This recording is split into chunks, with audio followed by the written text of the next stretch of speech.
selamat pagi. Kami dari kelompok 10 56 BKA mata kuliah Keterampilan Komunikasi Publik. Di sini kami akan mengadakan podcast yang bertemakan tentang peran komunikasi dalam profesi kami, yaitu pembimbing kemasyarakatan. Mungkin yang pertanyaan pertama sebagai pengenalan dulu, mungkin rekan saya Awang apa bisa menjelaskan PK sendiri itu apa? PK itu pengetahuan saya yang saya alami, yang saya pelajari. PK itu pembimbing kemasyarakatan.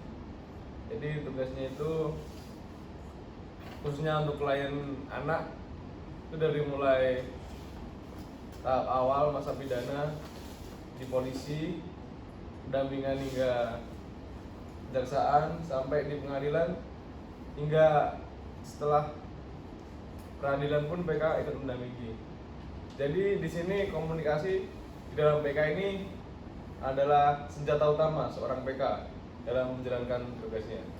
Berarti dari beberapa tugas PK tadi, berarti PK harus mempunyai skill komunikasi, ya? Tentu mas, soalnya kalau nggak bisa komunikasi kan percuma juga. Gimana koordinasinya sama Pihak aparat lainnya.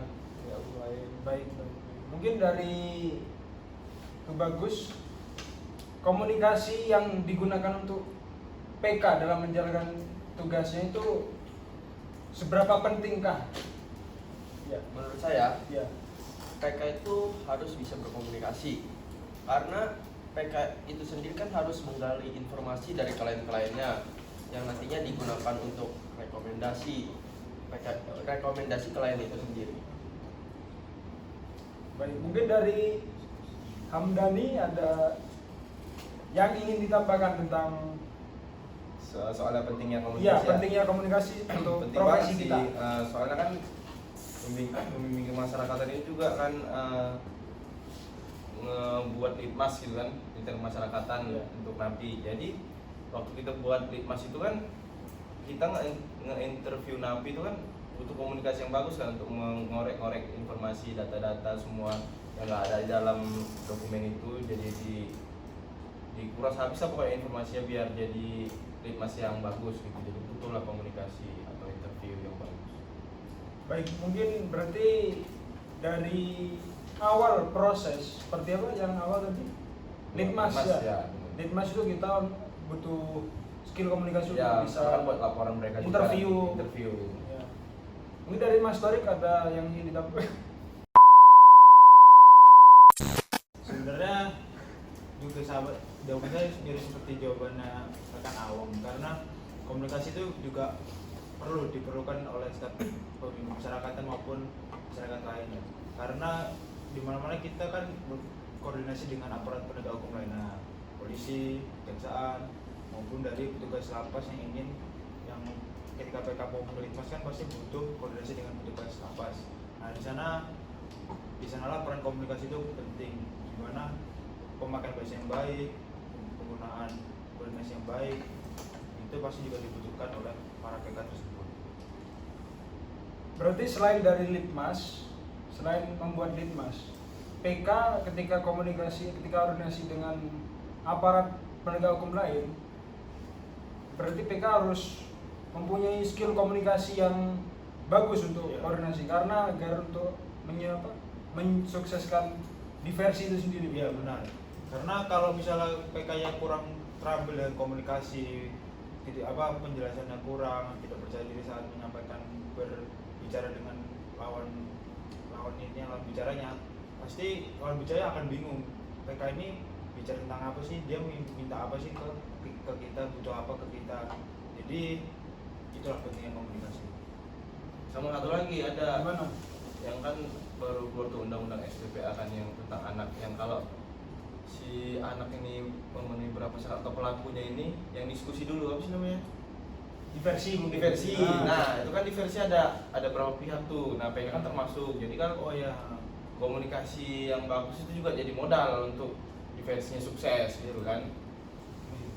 Apalagi kalau saat diversi kan kita kan bertemu dengan orang tua pelaku dan Ya, orang tua benar. korban kan. Nah di sanalah peran komunikasi itu, bagaimana deal apa Cara cara dealnya apa, bagaimana Kesepakatannya enakan apa? hukum yang berlaku, apakah dimaafkan atau lanjut ke proses hukum yang selanjutnya. Itu peran komunikasi penting bagi PK itu sendiri. Berarti ketika proses diversi itu PK sebagai koordinator mungkin ya, bisa dibilang koordinator Ya, dari benar. pihak APH gitu ya. Iya benar, penyalur itulah. Karena dia juga sebagai penghubung semua pihak mungkin. Iya. Benar. Kalau menurut Mas Farija gimana? Ya, peran komunikasi itu.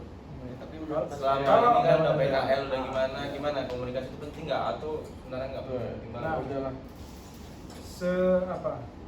Yang tahu saya, Pengalaman sepengalaman Mas saya, Farija, ya. sepengalaman saya ketika PKL kemarin, saya kan PKL kemarin di Bapas. Iya. Ya. Jadi ketika proses litmas, proses segala macam proses yang ditugaskan sebagai PK itu kita sangat penting komunikasi.